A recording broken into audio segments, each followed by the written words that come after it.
आइए देखते हैं आज हम लोग मोलस्का संघ के बारे में।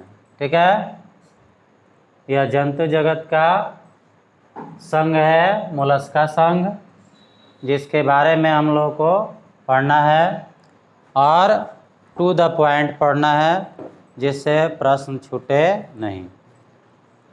तो कहता है मोलस्का संघ के अंतर्गत जो भी जंतु आते हैं वो क्या होते हैं, शरीर से अखंडित होते हैं। यानी अखंडित का मतलब शरीर में किसी तरह का खंड नहीं पाया जाता है।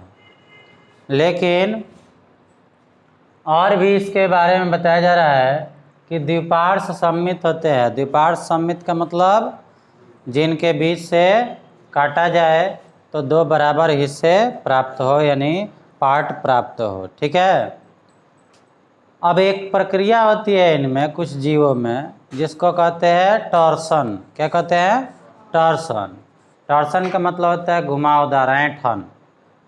ऐंठन जिसको कहते हैं। घोंघा देखे होगे, जिसको शंख के रूप में भी देखा जाता है, तो उनमें टॉर्सन होता है और उनका शरीर उसी में क्या होता है, घूम जाता है, मुड़ जाता है, उसी तरह से वो हो जाता है। तो इसके कारण ये असम्मित हो जाते हैं, इनके शरीर जो है असम्मित हो जाता है टॉर्सन के कारण, यानी ऐंठन के कारण। और कहता है कि इनका शरीर जो होता है एक कोमल झिल्ली द्वारा ढका रहता है। एक कोमल झिल्ली द्वारा ढका रहता है, जिसको प्रवार या मेंटल कहा जाता है। क्या कहा जाता है? प्रवार या मेंटल कहा जाता है। अब मेंटल माने वो नहीं, पागल नहीं। ये मेंटल का स्पेलिंग क्या है? MENTAL। ठीक है, प्रवार या मेंटल।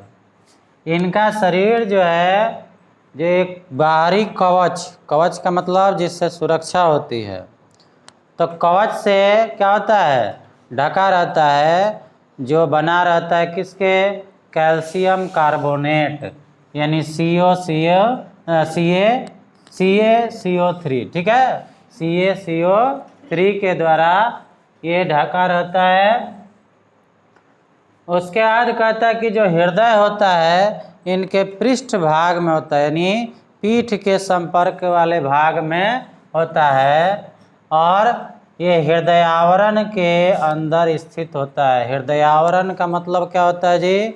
तो हृदय को ढकने वाला आवरण, जिसको हृदय आवरण कहते हैं। तो ये हृदय आवरण के अंदर हृदय पाया जाता है, और इनका रक्त परिसंचरण तंत्र खुला होता है। इनका रक्त परिसंचरण तंत्र क्या होता है? खुला होता है, बंद नहीं होता है। आगे कहता है कि जो श्वसन क्रिया करते हैं ये लोग, तो गिल्स या टेनिडिया के द्वारा, या फुफ्फुस जो होता है जिसको पुल्मोनरी सैक कहते हैं, उसके द्वारा होता है। श्वसन क्रिया किसके द्वारा होता है जी? तो गिल्स या टेनिडिया या फुफ्फुस के द्वारा होता है। उसके बाद कहता है कि इनका पाद यानी पैर जो होता है वो पेशी युक्त होता है, यानी इनके पैरों में मांसपेशियां पाई जाती है। तो पेशी युक्त होगा।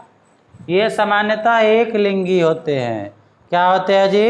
ये सामान्यतः एक लिंगी होते हैं। इनमें नर तथा मादा जंतु या व्यष्टि अलग अलग होते हैं, लेकिन कुछ जो है जंतु होते हैं वे द्विलिंगी भी होते हैं।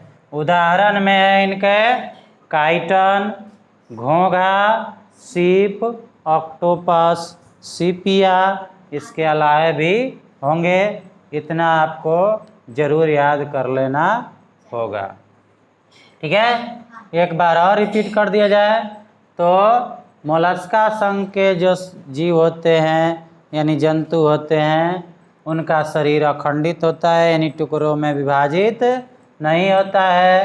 द्विपार्श्व सम्मित होते हैं, लेकिन टॉर्सन की प्रक्रिया के कारण यानी ऐंठन की प्रक्रिया के कारण कुछ जंतुओं में जैसे घोंघा में ये इनका शरीर असममित हो जाता है, यानी जिनको काटने पर उनका शरीर असमान हिस्सों में बढ़ता है, समान हिस्सों में नहीं बढ़ता है। और इनका शरीर क्या होता है, कोमल होता है, कोमल झिल्ली से ढका रहता है, जिसको प्रवार या मेंटल कहते हैं। इनका शरीर प्रायः कैल्शियम कार्बोनेट के कवच से ढका रहता है। इनका हृदय पृष्ठभाग में हृदय आवरण के अंदर स्थित होता है। इनका रक्त परिसंचरण तंत्र खुला रहता है। इनका श्वसन गिल्स टेनिडिया या फुफ्फुस के द्वारा होता है। इनकी देह गुहा छोटी होती है, देह गुहा जो होती है वो छोटी होती है। इनका पाद यानी पैर पेशी युक्त होता है। पूछ देगा कि इनका पैर जो है वो कैसा होता है, तो पेशी युक्त। ये सामान्यतः एक लिंगी होते हैं, परंतु इनमें से कुछ द्विलिंगी भी होते हैं। एग्जाम्पल में आ सकता है कि इनमें से सीप किस संघ का उदाहरण है, तो क्या हो जाएगा, मोलस्का संघ। यानी काइटन, घोंघा, सीप, ऑक्टोपस, सिपिया, ये सब क्या है, तो क्या है, मोलस्का संघ के उदाहरण है। ठीक है, तो इस तरह से आपको अगर इसमें से किसी भी प्रकार का क्वेश्चन अगर बने तो आप आसानी से इसको सॉल्व कर सकते हैं।